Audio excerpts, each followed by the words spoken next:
নমস্কাৰ বন্ধুগণ, মোৰ অনলাইন ক্লাছৰ আন এটা গুৰুত্বপূৰ্ণ ভিডিঅ'ত আপোনালোকক স্বাগতম। বন্ধুগণ, আপোনালোকে মোৰ চেনেলত পাব অসম তথা ভাৰতৰ বিভিন্ন প্ৰতিযোগিতামূলক পৰীক্ষাৰ সিলেবাছৰ লগত সংগতি ৰাখি টপিক ৱাইজ ক্লাছ। বন্ধুগণ, আজিৰ এই ভিডিঅ' আগন্তুক অসমৰ টেট এক্সামৰ অসম আৰু ইয়াৰ জনসাধাৰণ যে টপিক আছে এই টপিকৰ গুৰুত্বপূৰ্ণ কেইটামান প্ৰশ্নলৈ আপোনালোকৰ আগত আহিছোঁ। বন্ধুগণ, সম্পূৰ্ণ ভিডিঅ' চাব। ভিডিঅ' চাই যদি আপোনালোকে কিবা শিকিব পায় তেনেহ'লে ভিডিঅ'খন লাইক কৰিব, কমেণ্ট কৰি জনাব কেনেকৈ লাগিছে, আৰু মোৰ চেনেল ছাবস্ক্ৰাইব কৰিব আৰু বেল আইকন বজাই দিব। Then let's start the class. আজিৰ ভিডিঅ'ৰ প্ৰথম প্ৰশ্ন, কলংপাৰৰ কবি বুলি কোনজন সাহিত্যিক জনা যায়? প্ৰশ্ন সুধিছে যে কলংপাৰৰ কবি বুলি কোনজন সাহিত্যিক জনা যায়, আৰু 4টা বিকল্প দিয়া আছে ইয়াত। 4টা বিকল্পৰ ভিতৰত শুদ্ধ বিকল্প অপশ্যন চি, দেৱকান্ত বৰুৱা। দেৱকান্ত বৰুৱাক কলংপাৰৰ কবি বুলি জনা যায়। 2 নম্বৰ প্ৰশ্ন, উপন্যাস সম্ৰাট বুলি কোনজন সাহিত্যিক জনা যায়? উপন্যাস সম্ৰাট বুলি কোনজন সাহিত্যিক জনা যায় আমাক প্ৰশ্ন সুধিছে, আৰু ইয়াত 4টা বিকল্প দিয়া আছে। 4টা বিকল্পৰ ভিতৰত শুদ্ধ বিকল্প অপশ্যন চি, ৰজনীকান্ত বৰদলৈ। ৰজনীকান্ত বৰদলৈক উপন্যাস সম্ৰাট বুলিও জনা যায়। 3 নম্বৰ প্ৰশ্ন, গল্প সম্ৰাট বুলি কোনজন সাহিত্যিক জনা যায়? গল্প সম্ৰাট বুলি কোনজন সাহিত্যিক জনা যায় প্ৰশ্ন সুধিছে, আৰু ইয়াত 4টা বিকল্প দিয়া আছে। 4টা বিকল্পৰ ভিতৰত শুদ্ধ বিকল্প অপশ্যন বি, সৈয়দ আব্দুল মালিক। সৈয়দ আব্দুল মালিকক গল্প সম্ৰাট বুলিও জনা যায়। 4 নম্বৰ প্ৰশ্ন, তলত উল্লেখ কৰা সকলৰ ভিতৰত কোনজনক অসমৰ শ্বেক্সপিয়াৰ বুলি জনা যায়? অসমৰ শ্বেক্সপিয়াৰ কাক জনা যায় তাকে আমাক প্ৰশ্ন সুধিছে। 4টা বিকল্প দিয়া আছে ইয়াত। 4টা বিকল্পৰ ভিতৰত শুদ্ধ বিকল্প অপশ্যন এ, লক্ষ্মীনাথ বেজবৰুৱা। লক্ষ্মীনাথ বেজবৰুৱাক অসমৰ শ্বেক্সপিয়াৰ বুলিও জনা যায়। 5 নম্বৰ প্ৰশ্ন, কোনগৰাকী ব্যক্তিক অসমীয়া নাটকৰ ৰূপকোঁৱৰ বুলি কোৱা হয়? কোনগৰাকী ব্যক্তিক অসমৰ নাটকৰ ৰূপকোঁৱৰ বুলি কোৱা হয় আমাক প্ৰশ্ন সুধিছে, আৰু ইয়াত 4টা বিকল্প দিয়া আছে। 4টা বিকল্পৰ ভিতৰত শুদ্ধ বিকল্প অপশ্যন বি, জ্যোতিপ্ৰসাদ আগৰৱাল। জ্যোতিপ্ৰসাদ আগৰৱালক ৰূপকোঁৱৰ বুলি জনা যায়। 6 নম্বৰ প্ৰশ্ন, অসমৰ সৰ্বপ্ৰথম স্নাতক ডিগ্ৰীধাৰীজনৰ নাম কি? অসমৰ সৰ্বপ্ৰথম স্নাতক ডিগ্ৰীধাৰীৰ নাম কি আমাক প্ৰশ্ন সুধিছে, আৰু ইয়াত 4টা বিকল্প দিয়া আছে। 4টা বিকল্পৰ ভিতৰত শুদ্ধ বিকল্প অপশ্যন ডি, আনন্দৰাম বৰুৱা। আনন্দৰাম বৰুৱাদেৱ অসমৰ প্ৰথম স্নাতক ডিগ্ৰীধাৰী। 7 নম্বৰ প্ৰশ্ন, অসমৰ সৰ্বপ্ৰথম আৰু এতিয়ালৈকে একমাত্ৰ দাদা চাহেব ফাল্কে বঁটা বিজয়ীজনৰ নাম কি? অসমৰ সৰ্বপ্ৰথম আৰু এতিয়ালৈকে একমাত্ৰ দাদা চাহেব ফাল্কে বঁটা বিজয়ীজনৰ নাম কি আমাক প্ৰশ্ন সুধিছে, আৰু ইয়াত 4টা বিকল্প দিয়া আছে। 4টা বিকল্পৰ ভিতৰত শুদ্ধ বিকল্প option D, doctor Bhupen Hazarika.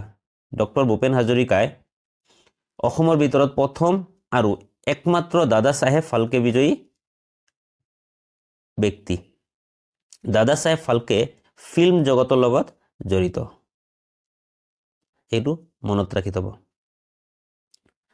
8 number প্ৰশ্ন, অসমৰ সৰ্বপ্ৰথম অসমীয়া ৰাষ্ট্ৰপতিজনৰ নাম কি? অসমৰ সৰ্বপ্ৰথম অসমীয়া ৰাষ্ট্ৰপতিজনৰ নাম কি আমাক প্ৰশ্ন সুধিছে, আৰু 4টা বিকল্প দিয়া আছে।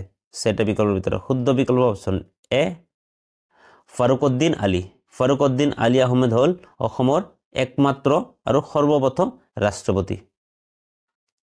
9 নম্বৰ প্ৰশ্ন, অসমৰ সৰ্বপ্ৰথম চাহ খেতিয়কজনৰ নাম কি? অসমৰ সৰ্বপ্ৰথম চাহ খেতিয়কজনৰ নাম কি আমাক প্ৰশ্ন সুধিছে, আৰু 4টা বিকল্প দিয়া আছে। 4টা বিকল্পৰ ভিতৰত শুদ্ধ বিকল্প অপশ্যন এ, মণিৰাম দেৱান। মণিৰাম দেৱান অসমৰ সৰ্বপ্ৰথম চাহ খেতিয়ক। 10 নম্বৰ প্ৰশ্ন, বন্ধুগণ, আপোনালোকে যদি মোৰ ভিডিঅ' ভাল পায় তেনেহ'লে ভিডিঅ'খন লাইক কৰিব আৰু কমেণ্ট কৰি জনাব। মোৰ চেনেল নিশ্চয় ছাবস্ক্ৰাইব কৰিব। 10 নম্বৰ প্ৰশ্ন, অসমৰ সৰ্বপ্ৰথম দেশৰ কাৰণে প্ৰাণ দিওঁতা ব্যক্তিজনৰ নাম কি? দেশৰ কাৰণে প্ৰাণ দিওঁতা ব্যক্তিজনৰ নাম কি আমাক প্ৰশ্ন সুধিছে, আৰু ইয়াত 4টা বিকল্প দিয়া আছে। 4টা বিকল্পৰ ভিতৰত শুদ্ধ বিকল্প অপশ্যন ডি, পিয়লি ফুকন। পিয়লি ফুকনে অসমৰ প্ৰথম ব্যক্তিজনে দেশৰ কাৰণে প্ৰাণ দিছে। 11 নম্বৰ প্ৰশ্ন, অসমৰ সৰ্বপ্ৰথম মহিলা মুখ্যমন্ত্ৰীগৰাকীৰ নাম কি? আমাক প্ৰশ্ন সুধিছে যে অসমৰ সৰ্বপ্ৰথম মহিলা মুখ্যমন্ত্ৰীগৰাকীৰ নাম কি, আৰু 4টা বিকল্প দিয়া আছে। 4টা বিকল্পৰ ভিতৰত শুদ্ধ বিকল্প option D, Syeda Anowara Timur. Syeda Anowara Timur অসমৰ প্ৰথম মহিলা মুখ্যমন্ত্ৰী। 12 নম্বৰ প্ৰশ্ন, বাল্মীকি ৰামায়ণখন কোনে অসমীয়ালৈ অনুবাদ কৰিছিল? বাল্মীকি ৰামায়ণখন কোনে অসমীয়ালৈ অনুবাদ কৰিছিল আমাক প্ৰশ্ন সুধিছে। আৰু ইয়াত 4টা বিকল্প দিয়া আছে। 4টা বিকল্পৰ ভিতৰত শুদ্ধ বিকল্প অপশ্যন এ মাধৱ কন্দলী। মাধৱ কন্দলীয়ে বাল্মীকি ৰামায়ণখন অসমীয়ালৈ অনুবাদ কৰিছিলে। 13 নম্বৰ প্ৰশ্ন, বৰ্তমান শোণিতপুৰ আৰু নগাঁও জিলা সংযোগী ব্ৰহ্মপুত্ৰৰ ওপৰত দলংখনৰ নাম কি? শোণিতপুৰ আৰু নগাঁৱৰ সংযোগী যে ব্ৰহ্মপুত্ৰৰ ওপৰত দলংখন তাৰ নাম কি আমাক প্ৰশ্ন সুধিছে। আৰু ইয়াত 4টা বিকল্প দিয়া আছে। তাৰ ভিতৰত শুদ্ধ বিকল্প অপশ্যন চি কলীয়া ভোমোৰা দলং। শোণিতপুৰ আৰু নগাঁৱৰ মাজত যে ব্ৰহ্মপুত্ৰৰ ওপৰত দলং আছে তাক কলীয়া ভোমোৰা দলং নামেৰেও জনা যায়। 14 নম্বৰ প্ৰশ্ন, অসমত মানৰ তৃতীয় আক্ৰমণ কিমান চনত হৈছিল? মানৰ তৃতীয় আক্ৰমণ কিমান চনত হৈছিল আমাক প্ৰশ্ন সুধিছে। আৰু ইয়াত 4টা বিকল্প দিয়া আছে। তাৰ ভিতৰত শুদ্ধ বিকল্প অপশ্যন ডি 1821 চনত। 1821 চনত মানৰ তৃতীয় আক্ৰমণ হৈছিলে। 15 নম্বৰ প্ৰশ্ন, কিমান চনত ইণ্ডো বাৰ্মা যুদ্ধ সংঘটিত হৈছিল? কিমান চনত ইণ্ডো বাৰ্মা যুদ্ধ সংঘটিত হৈছিল আমাক প্ৰশ্ন সুধিছে। আৰু বিকল্প দিয়া আছে ইয়াত 4টা বিকল্পৰ ভিতৰত শুদ্ধ বিকল্প অপশ্যন এ 1821 পৰা 1825 চন। 1821 পৰা 1825 চনলৈকে ইণ্ডো বাৰ্মা যুদ্ধ সংঘটিত হৈছিল। 16 নম্বৰ প্ৰশ্ন, আহোম ৰাজবংশৰ শেষৰ ৰজাজনৰ নাম আছিল? আহোম ৰাজবংশৰ শেষৰ ৰজাজন কোন আছিল আমাক প্ৰশ্ন সুধিছে। আৰু ইয়াত 4টা বিকল্প দিয়া আছে। তাৰ ভিতৰত শুদ্ধ বিকল্প অপশ্যন বি পুৰন্দৰ সিংহ। পুৰন্দৰ সিংহ আছিলে আহোম ৰাজবংশৰ শেষৰ ৰাজা। আৰু ইয়াৰ প্ৰথম ৰাজা কোন আছিলে ইয়াৰ উত্তৰ আপোনালোকে বন্ধুগণ কমেণ্টত দিব। 17 নম্বৰ প্ৰশ্ন, ইয়াণ্ডাবু সন্ধি কিমান চনত স্বাক্ষৰিত হৈছিল? ইয়াণ্ডাবু সন্ধি কিমান চনত স্বাক্ষৰিত হৈছিল আমাক প্ৰশ্ন সুধিছে। আৰু 4টা বিকল্প দিয়া আছে ইয়াত। 4টা বিকল্পৰ ভিতৰত শুদ্ধ বিকল্প অপশ্যন এ 1826 চনত। 1826 চনত ইয়াণ্ডাবু সন্ধি স্বাক্ষৰিত হৈছিল। ইংৰাজ আৰু বাৰ্মাৰ মাজত হৈছিলে। 18 নম্বৰ প্ৰশ্ন, মাইবাং চহৰ কোনখন নদীৰ পাৰত অৱস্থিত?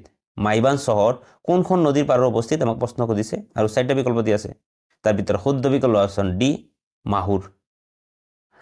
মাইবাং চহৰখন মাহুৰ নদীৰ পাৰত অৱস্থিত। 19 নম্বৰ প্ৰশ্ন, শৰাইঘাটৰ যুদ্ধ সংঘটিত হৈছিল? শৰাইঘাটৰ যুদ্ধ সংঘটিত হৈছিল। 4টা বিকল্প দিয়া আছে। 4টা বিকল্পৰ ভিতৰত শুদ্ধ বিকল্প অপশ্যন বি 1671 চনত। 1671 চনত শৰাইঘাটৰ যুদ্ধ সংঘটিত হৈছিল। 20 নম্বৰ প্ৰশ্ন, আজিৰ ভিডিঅ'ৰ শেষৰ প্ৰশ্ন। বন্ধুগণ আপোনালোকে যদি ইমানলৈকে চাইছে তেনেহ'লে মোৰ ভিডিঅ'খন লাইক কৰিব, কমেণ্ট কৰি জনাব, বন্ধু বান্ধৱীৰ লগত শ্বেয়াৰ কৰিব, মোৰ চেনেল ছাবস্ক্ৰাইব কৰি বেল আইকন বজাই দিব। 20 নম্বৰ প্ৰশ্ন, শ্বিলং কেতিয়াৰ পৰা অসমৰ ৰাজধানী হয়? শ্বিলং কেতিয়াৰ পৰা অসমৰ ৰাজধানী হয় আমাক প্ৰশ্ন সুধিছে। আৰু ইয়াত 4টা বিকল্প দিয়া আছে। 4টা বিকল্পৰ ভিতৰত শুদ্ধ বিকল্প অপশ্যন চি 1874 চন। 1874 চনৰ পৰা শ্বিলং অসমৰ ৰাজধানী আছিলে। এই প্ৰশ্নৰ উত্তৰ আপোনালোকে কমেণ্ট বক্সত দিব। প্ৰশ্ন হ'ল নামদাং নৈৰ ওপৰত কোন ৰজাই শিলৰ সাঁকো নিৰ্মাণ কৰিছিল? নামদাং নৈৰ ওপৰত কোন ৰজাই শিলৰ সাঁকো নিৰ্মাণ কৰিছে আমাক প্ৰশ্ন সুধিছে। আৰু 4টা বিকল্প দিয়া আছে। অপশ্যন এ স্বৰ্গদেউ প্ৰতাপ সিং, বি মহাৰাজা ৰুদ্ৰ সিং, চি লক্ষী সিং আৰু ডি আছে ওপৰত এটা শুদ্ধ নহয়। ইয়াৰ উত্তৰ আপোনালোকে কমেণ্ট বক্সত দিব। বন্ধুগণ সম্পূৰ্ণ ভিডিঅ' চোৱাৰ বাবে ধন্যবাদ। জয় আই অসম।